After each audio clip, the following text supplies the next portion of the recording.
12월 1일 저희들에게 주시는 하나님 말씀 열왕기하 17장 1절로 12절까지 말씀입니다.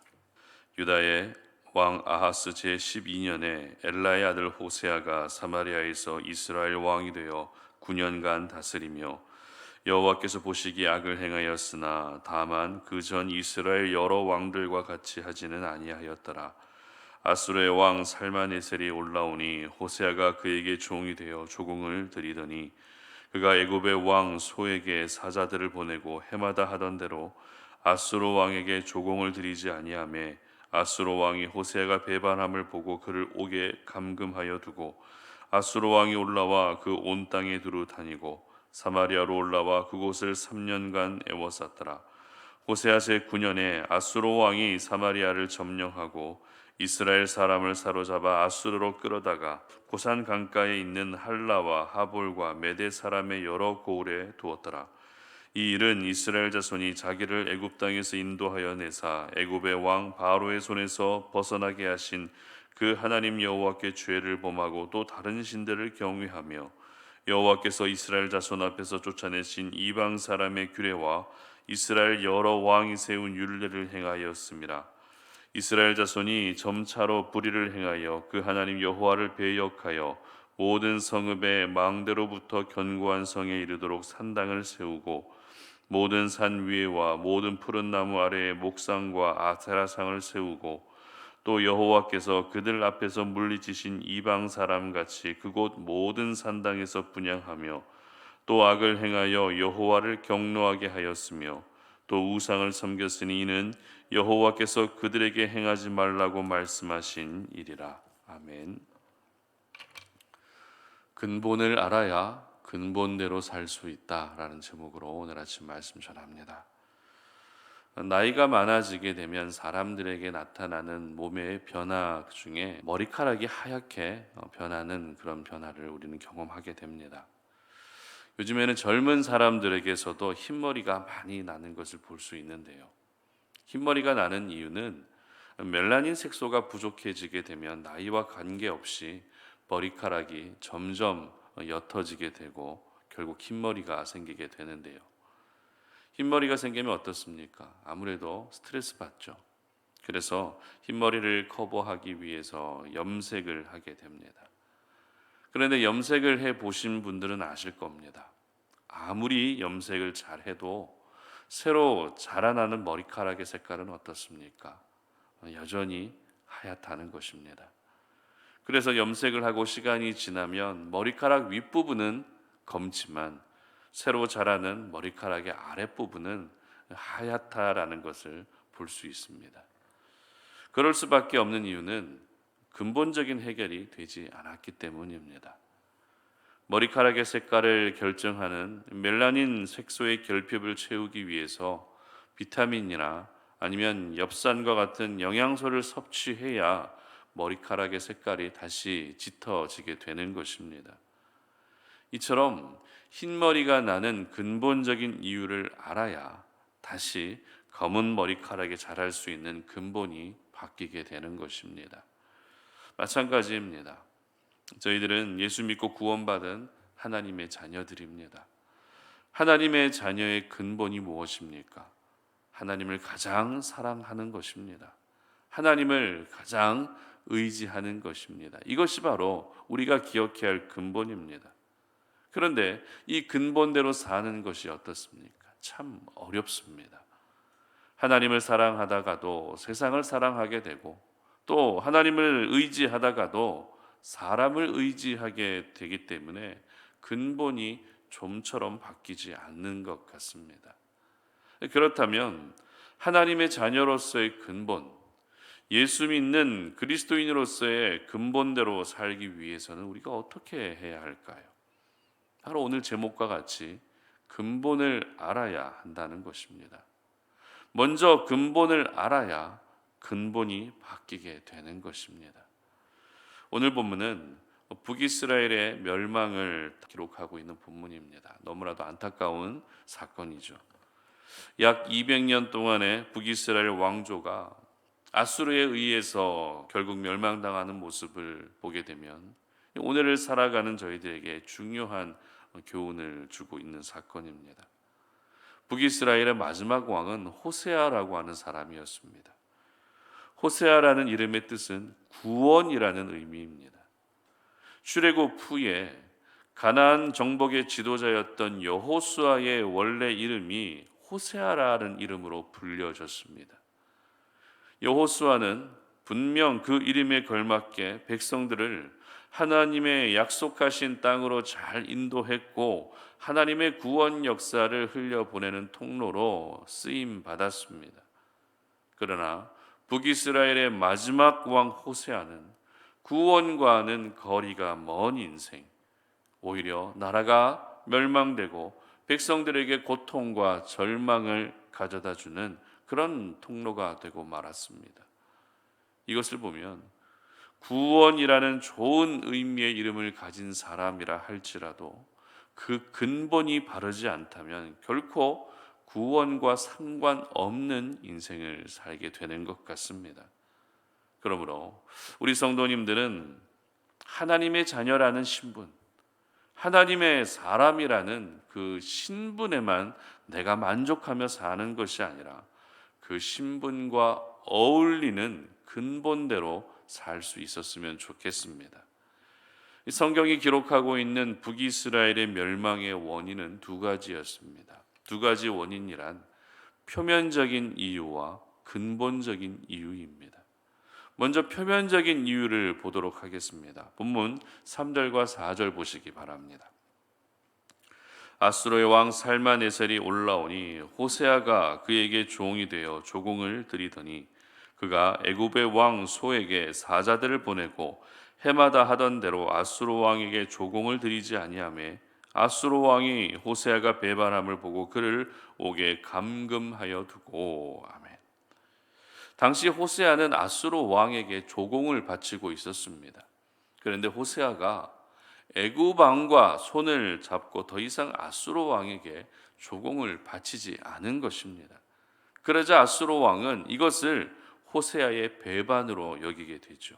그리고 북이스라엘을 멸망시켜 버립니다. 자, 이것이 바로 북이스라엘 멸망의 표면적 이유였습니다.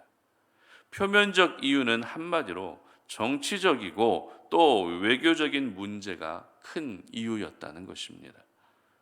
그러나 북이스라엘의 표면적 이유보다, 북이스라엘 멸망의 표면적 이유보다 더 중요했던 것은 근본적인 이유였습니다.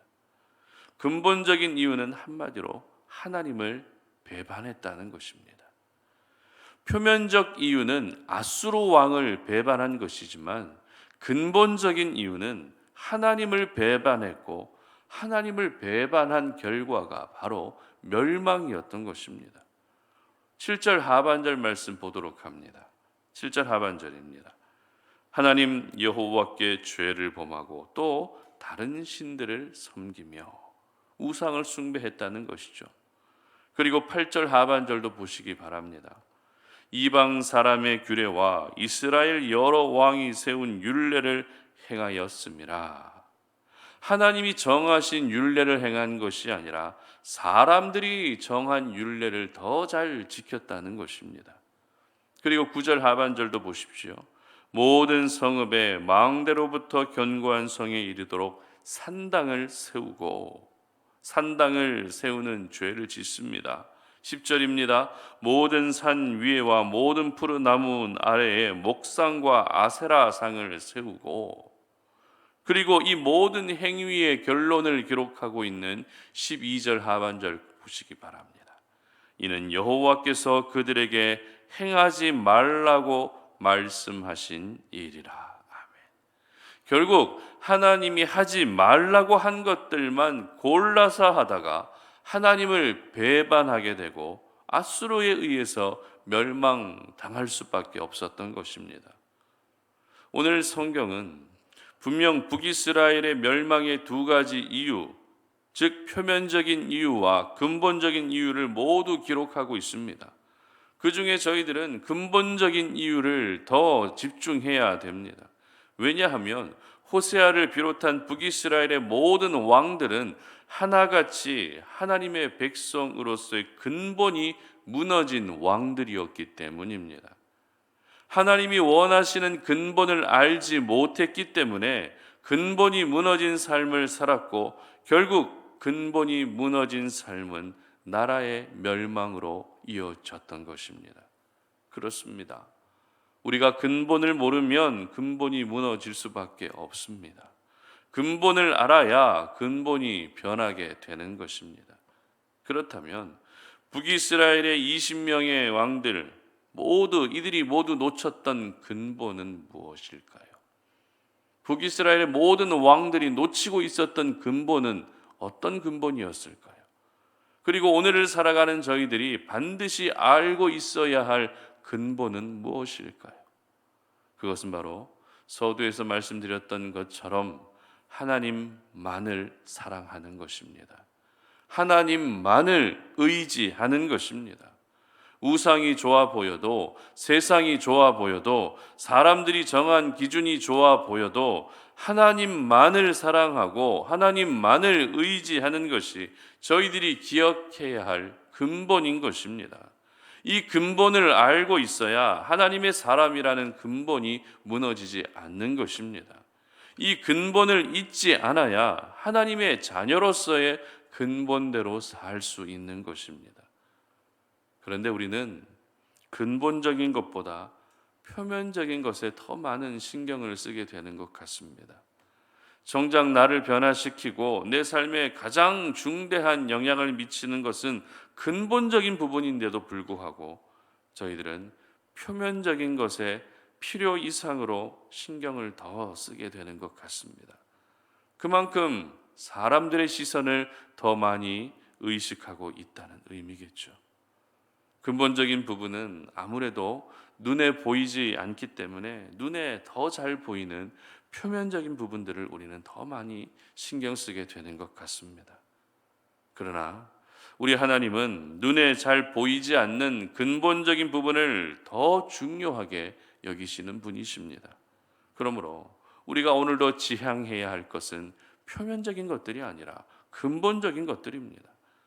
하나님의 말씀을 가장 중요한 가치로 여기고 사람보다 하나님을 더욱더 의지하며 나의 즐거움보다 하나님의 기쁨이 더 우선이 되게 해야 하는 것입니다.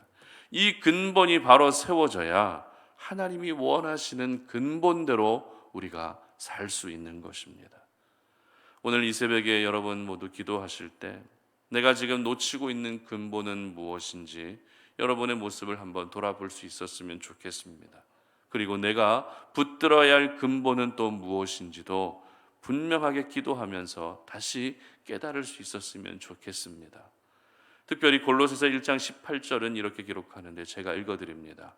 그는 몸인 교회의 머리시라. 그가 근본이시요 죽은 자들 가운데서 먼저 나신 이시니 이는 친히 만물의 으뜸이 되려 하심이요. 아멘. 바로 예수 그리스도가 근본이시라는 것입니다. 살아계신 우리 하나님이 우리 인생의 근본이시라는 것입니다. 바라기는 무너진 근본이 모두 다시 세워지고 잃어버린 근본을 다시 찾아낼 수 있는 그런 귀한 하루가 되시기를 주님 이름으로 축복합니다. 함께 기도하겠습니다. 하나님 아버지 감사합니다. 오늘도 우리가 이 시간에 주의 말씀을 돌아보며 그 말씀에 의지하여 기도의 자리로 나아갑니다. 우리가 오늘도 하나님의 자녀라고 하는 그 신분에 걸맞는 근본대로 살기를 소망합니다. 근본이 무너진 우리의 모습을 볼 때가 참 많았지만 그러나 하나님 말씀을 통해서 근본대로 사는 것이 내가 살 수 있는 길이다라는 사실을 기억합니다. 그러기 위해서 우리의 근본이 무엇인지, 내가 살아야 할 근본이 무엇인지를 먼저 알 수 있게 하여 주시옵소서. 그래서 오늘 하루를 살아갈 때에 하나님만을 사랑할 수 있는 하루가 되게 하시고 하나님만을 더욱더 의지할 수 있는 복된 날이 될 수 있도록 은혜 베풀어 주시옵소서. 감사드리며 예수님의 이름으로 기도드립니다. 아멘.